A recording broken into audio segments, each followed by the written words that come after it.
Hai, masih bersama saya Mr. Z bicara. Tentu saja bicara tentang kebenaran berdasarkan fakta, data, dan realita. Banyak pekerja migran Indonesia yang berangkat ke Singapura dan negara Malaysia. Namun keberangkatan mereka tidak disertai dengan dokumen yang lengkap. Mengapa mereka memilih berangkat ke Singapura atau ke Malaysia dengan tidak melengkapi dokumen? Rupanya mereka tergiur dengan gaji yang besar. Bagaimana ceritanya? Ada terlintas pemikiran tergiur dengan gaji yang besar. Saya akan membacakan informasi ini untuk Anda semua. Langsung dari sumbernya. Dari Batam Tribun.com, tergiur gaji besar, Kapolres beberkan modus pelaku berangkatkan PMI ilegal di Batam. Tribun Batam, banyaknya kasus tindak pidana pemberangkatan pekerja migran Indonesia non-prosedural ke luar negeri menjadi atensi serius berbagai pihak, mulai dari BP3MI, imigrasi hingga polisi, turut menyoroti aktivitas pemberangkatan PMI secara ilegal ini. Mengingat posisi Batam yang langsung berdekatan dengan Singapura dan Malaysia, tercatat 124 PMI non-prosedural yang diamankan jajaran Polresta Barelang dalam waktu 5 bulan di tahun 2024. Kapolresta Barelang Kombes Pol Nugroho Tri Nuryanto menghimbau kepada masyarakat untuk berhati-hati dan tidak terpengaruh penawaran bekerja di luar negeri lewat jalur ilegal.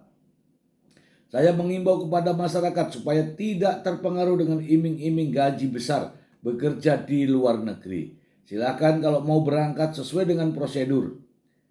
Imbau Kapolresta Barelang.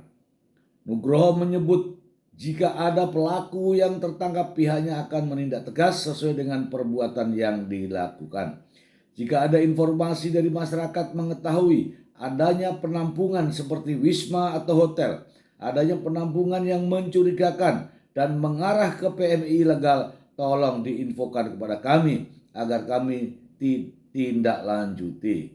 Pernyataan tersebut ia pertegas sebab resiko menjadi PMI ilegal sangat besar. Tak hanya berdampak pada masalah fisik dan psikis, namun pemberangkatannya juga mempertaruhkan nyawa apabila melalui jalur tikus. Kendati memberikan himbauan, ia juga menjelaskan modus operandi yang dilakukan para pelaku terhadap korban.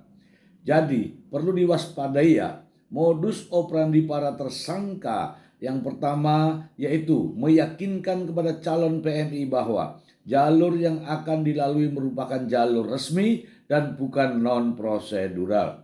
Selanjutnya, modus kedua dengan menjanjikan korban fasilitas administrasi dari sebelum keberangkatan hingga ke lokasi tujuan.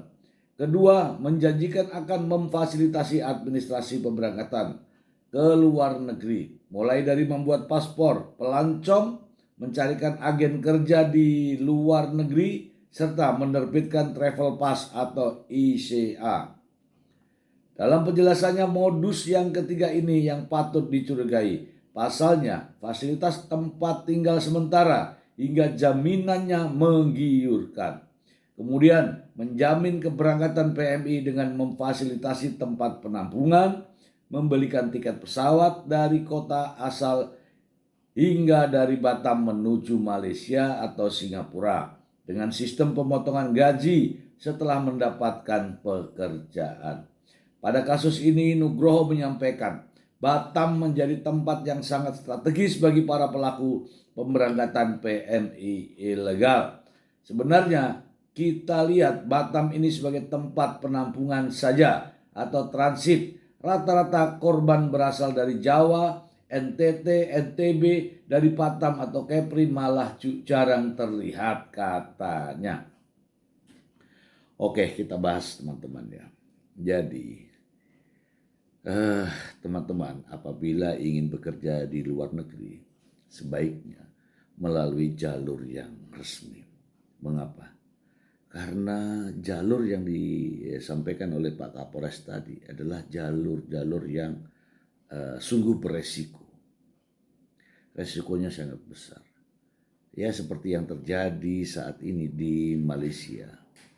Terdapat kegiatan dari pihak yang berwenang sehingga para pekerja migran sembunyi, kemudian apabila ditangkap akan dipidana oleh hukum kerajaan Malaysia. Jangan pernah tergiur dengan iming-iming gaji besar, namun resikonya sangat luar biasa. Ingat, keselamatan adalah yang utama.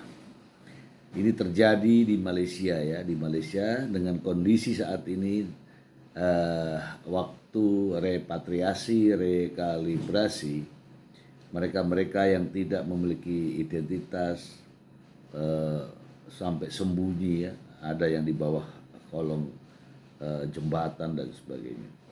Saya ikut sedih ya kalau ada peristiwa semacam ini.